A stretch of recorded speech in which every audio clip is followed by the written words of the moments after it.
Olá, continuando o capítulo 18 do livro Libertação, nós estávamos ouvindo Matilde, né? Que fez assim perguntas muito importantes para todos que estavam ali, candidatos à reencarnação, né? Alertando, né? O que você fez para merecer? Você sabe se você tem alguém que está afim de te receber, que tem amor por você suficiente para te estender a mão, te receber? Você está realmente afim de modificar o seu modo de ser? Você já deixou para trás algumas coisas, né? Enfim, é sempre interessante a gente rever essas perguntas todas, né? Para que a gente se faça essas perguntas praticamente, não vou dizer todo dia, mas sempre, né? E aí, continuando, ela diz: a mente humana, honrando os patrimônios celestiais que lhes foram conferidos, não poderá vegetar como um arbusto enfesado que nada produz de útil na economia da terra. Nem deve imitar o irracional que se localiza na retaguarda da inteligência incompleta. Uma existência entre os homens, por mais humilde para nós, é acontecimento importante demais para que o apreciemos sem maior consideração.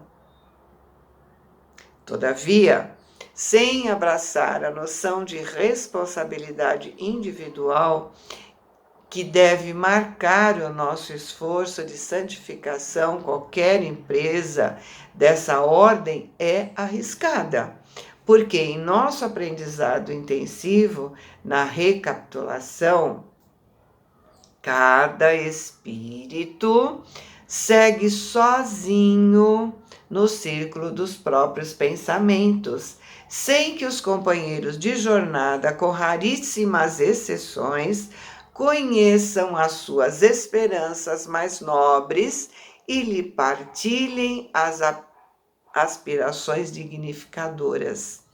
Cada criatura encarnada permanece só no reino de si mesma e se faz indispensável muita fé e suficiente coragem para marcharmos vitoriosamente sob o invisível madeiro redentor que aperfeiçoa nossa vida até o Calvário da Suprema Ressurreição. Ou seja, cada um de nós tem sua responsabilidade individual. Nesse instante, Matilde fez mais longa pausa na fala com que nos enriquecia aquela hora de sabedoria e luz e se aproximou de Gúbio, prostrado e palidíssimo. Palidíssimo por quê? Porque estava doando ectoplasma para incorporação dela, né?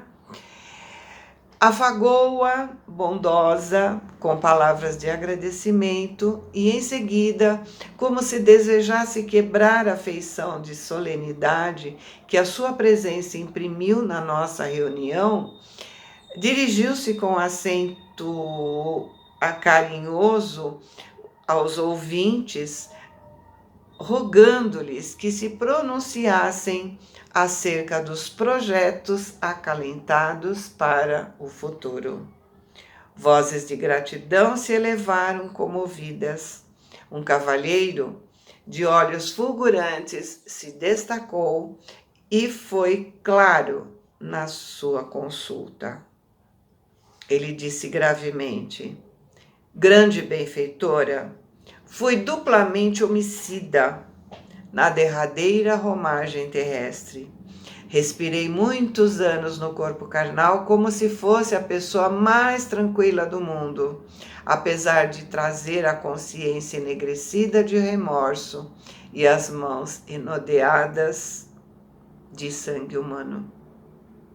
Ludibriei quantos me cercavam através da máscara da hipocrisia, atravessando os umbrais do túmulo, atormentado de acerbas reminiscências, supus que tremendas acusações me esperariam. Semelhante expectativa de algum modo me alivia, porque o criminoso, perseguido pelo remorso, encontra verdadeiro socorro nas humilhações que o espezinham. Contudo, não encontrei senão desprezo, com aviltamento de mim próprio. Minhas vítimas se distanciaram de mim, me desculparam e me esqueceram. Mas me vejo estimulado por forças punitivas que nunca poderei descrever com as minudências desejáveis. Há um tribunal invisível em minha consciência. Há um tribunal invisível em minha consciência. E em vão procuro fugir aos sítios em que menosprezei as obrigações de respeito ao próximo. Abafando os soluços, rematou comovente. Como iniciar o esforço da minha restauração? Tão imensa tristeza perspassava naquela voz humilde que nos sentimos todos tocados nas fibras mais íntimas. Matilde, contudo, respondeu sem titubear. Outros irmãos, não longe de nós, suportando as cargas das mesmas culpas, peregrinam desditosos entre o pesadelo e a aflição inomináveis. Abre teu coração para eles. Começará ajudando-os a enxergar a senda regenerativa, alimentando-os com esperanças e ideais novos e atraindo-os ao trabalho de sublimação, pelo esforço na constante aplicação do bem. Sofrerás as suas injúrias, as zombarias, as incompreensões, mas descobrirá um meio de ampará-los com eficiência e brandura. Depois de semelhante sementeira, principiará a recolher as bênçãos da paz e de luz. Porquanto, o Espírito que ensina com amor, embora delitoso e imperfeito, acaba aprendendo as mais difíceis lições da responsabilidade que adquire, transmitindo a outros revelações salvadoras que não lhe pertencem. Realizado esse serviço nobilitante, então, mais tarde, retomará o corpo físico, recapitulando os ensinamentos que você gravou na mente, interessado em se renovar. Daí em diante, você reencontrará 1000 motivos para a cólera violenta e a tentação de eliminar adversários, prostrando-os a golpe mortal. Virá com frequência visitar o seu coração.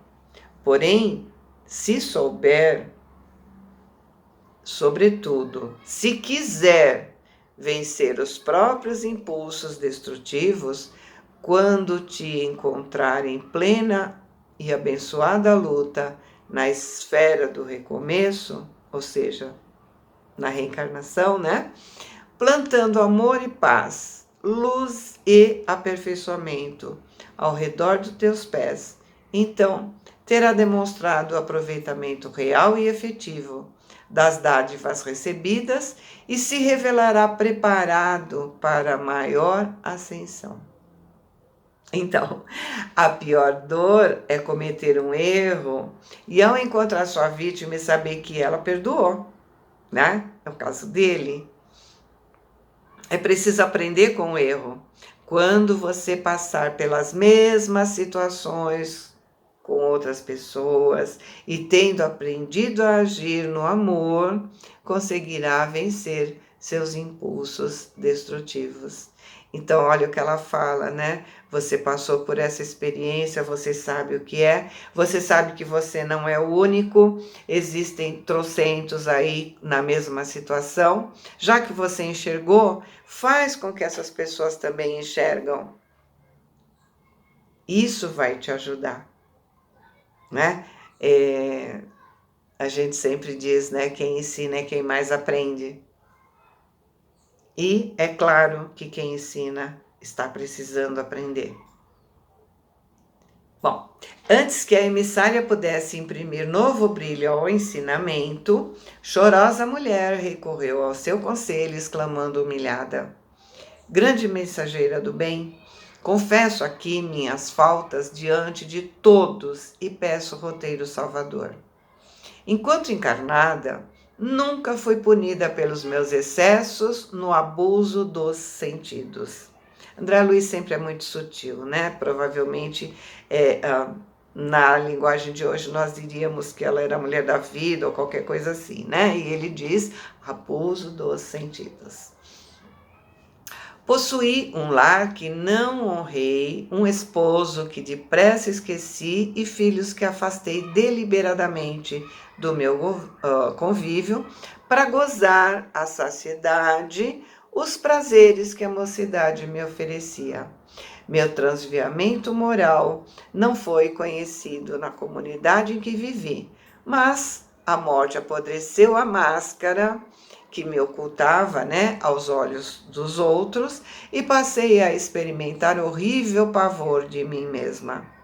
Que farei para retornar à paz? Como traduzir o arrependimento que me enche a alma de infinita amargura? Matilde olhou-a compungidamente e observou. Milhares de seres, despojados da roupagem fisiológica, agonizam em zona próxima, sob o rigor cruel das paixões a que se algemaram, invigilantes. Poderá iniciar o reajustamento de suas energias se dedicando nos círculos próximos ao levantamento dos sofredores de boa vontade. Com o esquecimento de si mesma, arrebatará muitos espíritos cadaverizados no abuso, aos pântanos de dor em que se debatem. Plantará na mente deles novos princípios e novas luzes, consolando-os e transformando-os a caminho da harmonia divina, reconquistando, por sua vez, o direito de regresso ao campo bendito da carne. Reconduzida, então, à abençoada escola terrestre, receberá talvez a prova terrível da beleza, a fim de que o contato com as tentações da própria natureza inferior a retempere o aço do caráter, se conseguir manter fidelidade suprema ao amor santificante. Esta é a lei, minha filha, para que nos reergamos com segurança depois da queda ao precipício, é imprescindível auxiliar quantos se projetaram nele, consolidando diante das dores alheias a noção da responsabilidade que nos deve presidir às futuras ações, de modo que a reencarnação não se converta em novo mergulho no egoísmo. O único recurso de fugirmos definitivamente ao mal é o apoio constante no bem infinito. Aqui no caso, né? Primeiro ela deu praticamente o mesmo conselho do outro, né? Trabalha pelos que erraram como você, mostra, né, como fazer diferente. E aqui ainda ela fala, né, que é necessário passar pela mesma prova para saber se realmente se modificou. e de modo mais acentuado. Ou seja, ela deixou claro, né, que ela vai ser muito mais bonita, vai ter muito mais assédio, para ver se realmente ela se arrependeu e não caia nessa tentação, né?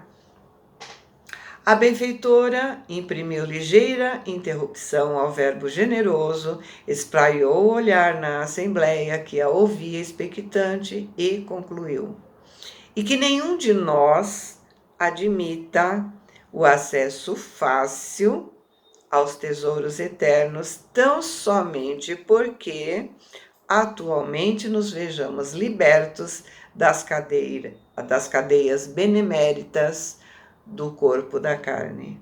O Senhor criou leis imperecíveis e perfeitas para que não alcancemos o reino da divina luz ao sabor do acaso. E espírito algum trairá os imperativos sábios do esforço e do tempo. Quem pretende a colheita de felicidade no próximo século, comece desde agora a sementeira de amor e paz. Nesse momento, Matilde se entregou à maior parada e, enquanto parecia meditar em prece, de seu tórax iluminado nasciam espontâneas e brilhantes ondas sucessivas de maravilhosa luz. Então vamos pensar um pouquinho? Quando Jesus diz: é preciso nascer de novo para ver o reino dos céus, ele quer dizer: é preciso reencarnar. Porque mesmo errando, vamos aprendendo com os erros. E no final do discurso, né, quando ele diz que é preciso nascer de novo, né, ele diz: é preciso nascer do Espírito para entrar no reino dos céus. Significa que é preciso modificar o espírito, ou seja, é preciso evoluir. É modificar-se interiormente a cada recomeço na carne, ou seja, eu nasço na carne, mas eu renasço no espírito. Evoluímos na matéria e fora dela também. Veja que a Matilde estava falando para eles, né? Vai trabalhar para você dar uma evoluídazinha para não ter o mesmo erro na reencarnação.